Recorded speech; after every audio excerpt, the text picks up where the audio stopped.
Agora que você já sabe fazer o exame físico geral e o exame cardiovascular, vamos aprender a semiotécnica do exame físico do sistema respiratório.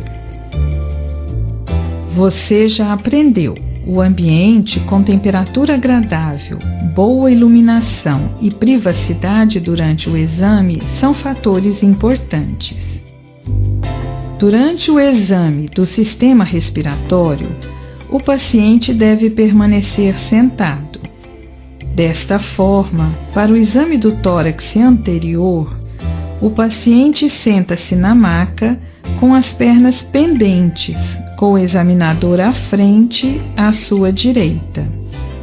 Já para o exame do tórax posterior, o paciente também permanece sentado com as pernas pendentes, mas de costa para o examinador, que fica à sua esquerda. Lembre-se de que o paciente deve estar sem camisa, com o tórax despido. O exame do sistema respiratório compreende a inspeção, a palpação, a percussão e a ausculta do tórax. Vamos iniciar pela inspeção do tórax. Você já aprendeu que se deve dar atenção às lesões elementares da pele durante a inspeção. Também é importante olhar a região torácica com visão frontal ou tangencial para visualizar pequenos abaulamentos ou depressões. Lembre-se de identificar os pontos de referência do tórax. Eles são muito importantes. Veja-os no livro de semiologia e procure memorizá-los. Na face anterior do tórax, você pode identificar a incisura supraesternal, o ângulo manúbrio external ou ângulo de Louis e o ângulo costal ou de Charpy. Já na face posterior do tórax, você vai encontrar como pontos de referência a vértebra proeminente C7, a escápula e seu ângulo inferior e a extremidade livre da 12ª costela. Além dos pontos de referência, não se esqueça de identificar as linhas de referência do tórax. Agora, procure no livro e veja todas as linhas de referência. Na face anterior, existem as linhas médio-esternal e hemiclavicular. Na região lateral, as linhas axilar anterior, média e posterior. Na face posterior, as linhas vertebral e escapular. Conhecendo os pontos e linhas de referência, você poderá localizar qualquer alteração durante o exame físico. Grave bem estes pontos e estas linhas. Durante a inspeção, deve-se classificar o tipo de tórax de acordo com seu formato. O tórax pode ser normal ou elíptico, infundibuliforme, também chamado de tórax de sapateiro, entonel, cariniforme ou tórax de pombo, tórax chato, ensino, cifótico ou cifoescoliótico. Também é importante classificar o tipo respiratório durante a inspeção do tórax.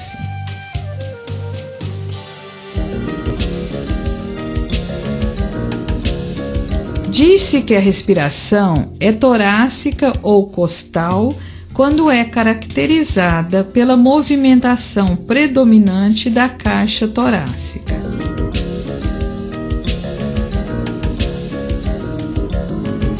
A respiração é dita abdominal ou diafragmática quando é caracterizada pela movimentação predominante da metade inferior do tórax e do andar superior do abdômen.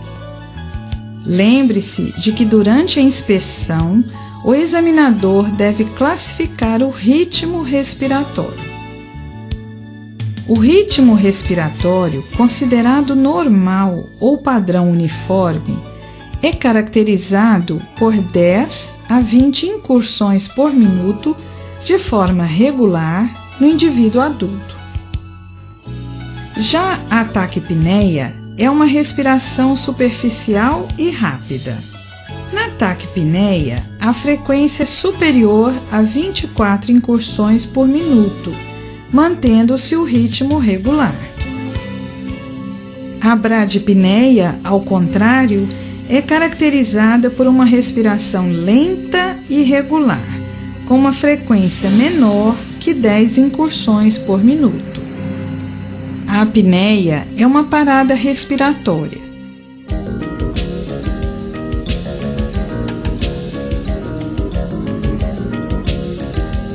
A respiração de Cheyne-Stokes caracteriza-se por uma fase de apneia, seguida de incursões inspiratórias cada vez mais profundas, até atingir um ponto máximo para depois decrescer até uma nova pausa.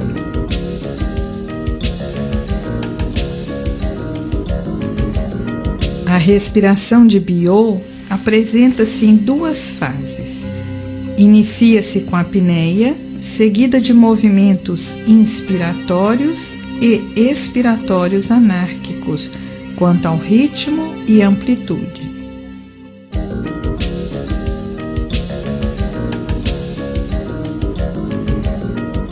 Já a respiração de Kussmaul caracteriza-se por inspirações profundas, seguidas de pausas e expirações curtas.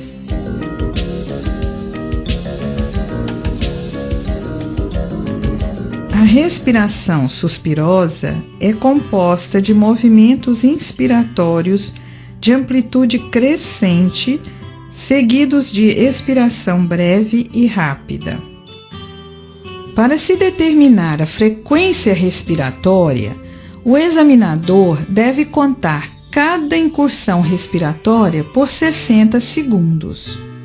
Lembre-se que caracterizar o tipo da respiração é de grande importância no exame físico do paciente.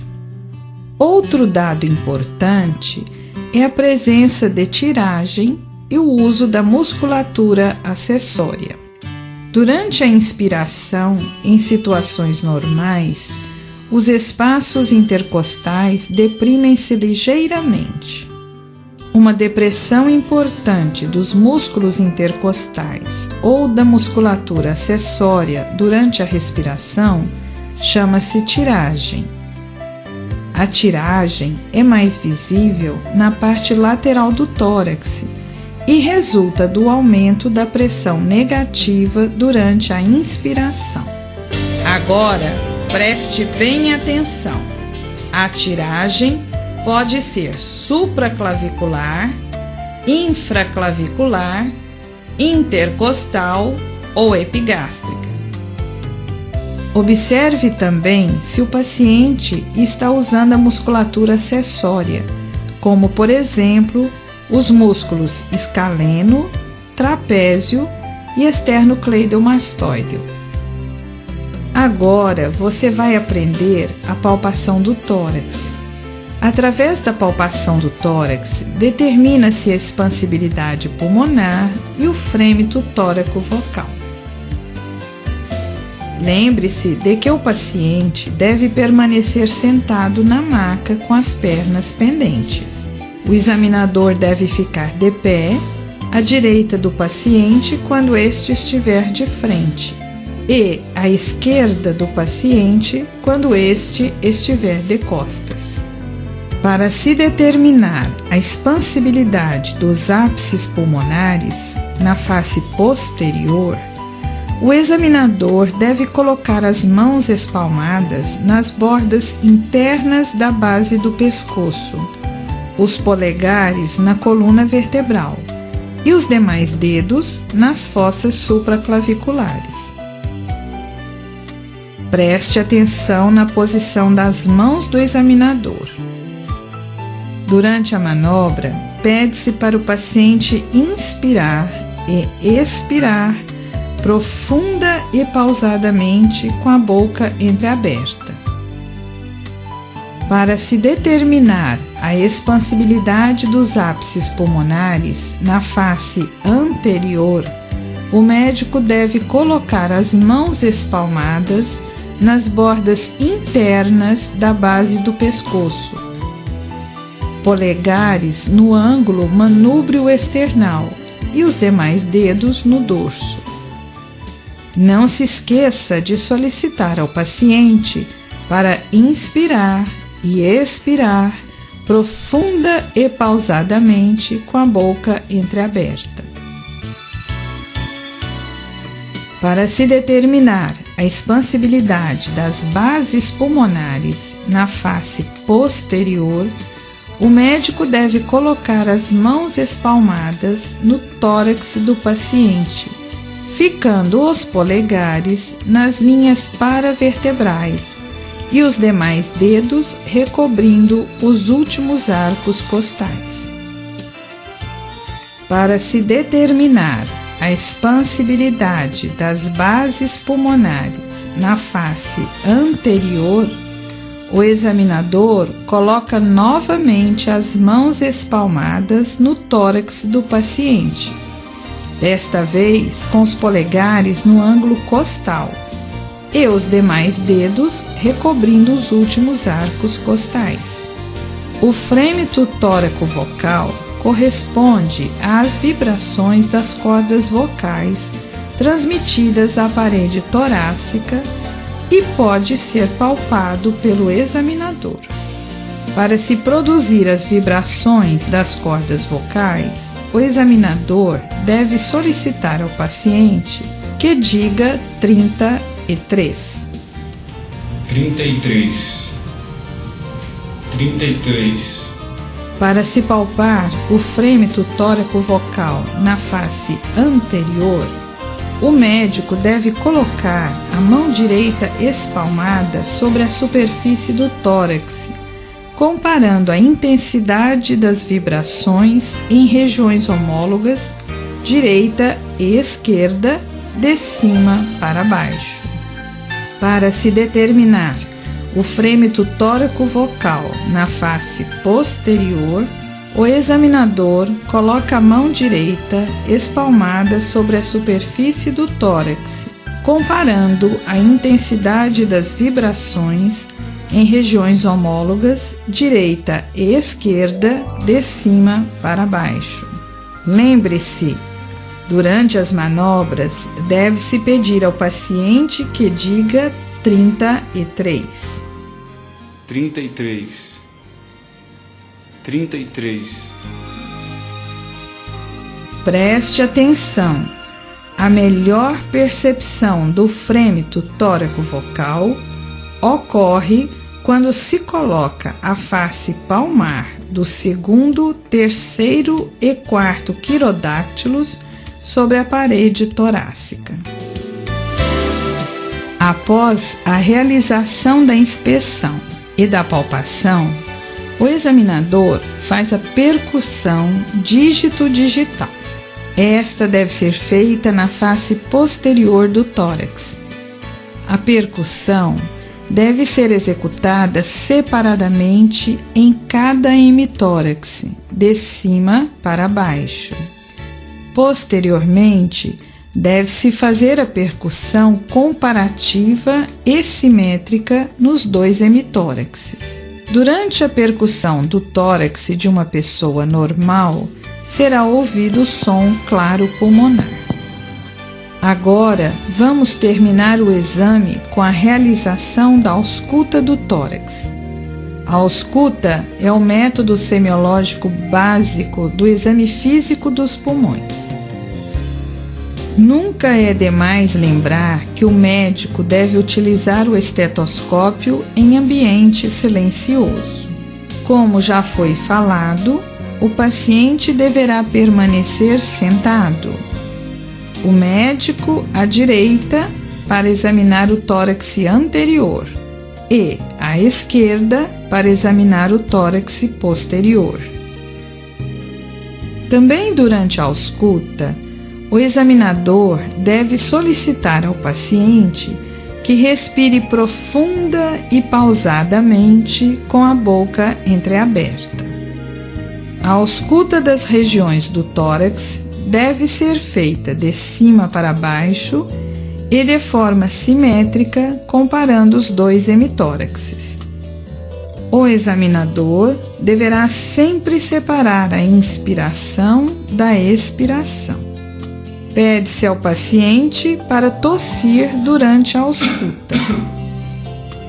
Este procedimento serve para separar os ruídos permanentes dos eventuais. Agora, devemos reconhecer os sons pleuropulmonares normais. São eles: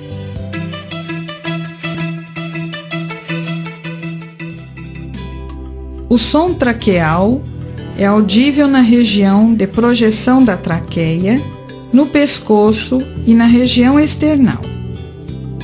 Origina-se na passagem do ar através da fenda glótica e na própria traqueia. Neste momento, o examinador deve solicitar que o paciente respire com a boca aberta.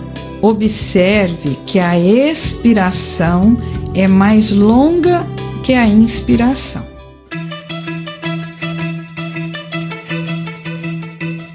A respiração brônquica é audível na área de projeção dos brônquios de maior calibre, ou seja, na face anterior do tórax, nas proximidades do externo. Assemelha-se ao som traqueal. Alguns autores a consideram som traqueal. Devemos observar que a expiração também é mais longa que a inspiração.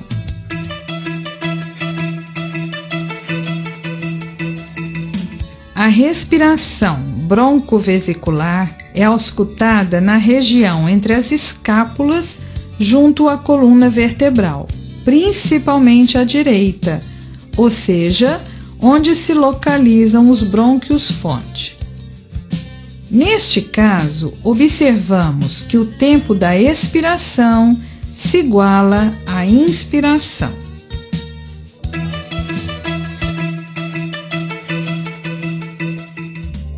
O murmúrio vesicular é auscultado na maior parte do tórax, principalmente na periferia dos pulmões, onde o ar flui através de bronquíolos e alvéolos. São produzidos pela turbulência do ar circulante ao passar pelos brônquios, bronquíolos e alvéolos, e vice-versa. Observamos que a inspiração é mais longa que a expiração. Veja agora, no livro de Semiologia, os detalhes do exame físico do sistema respiratório.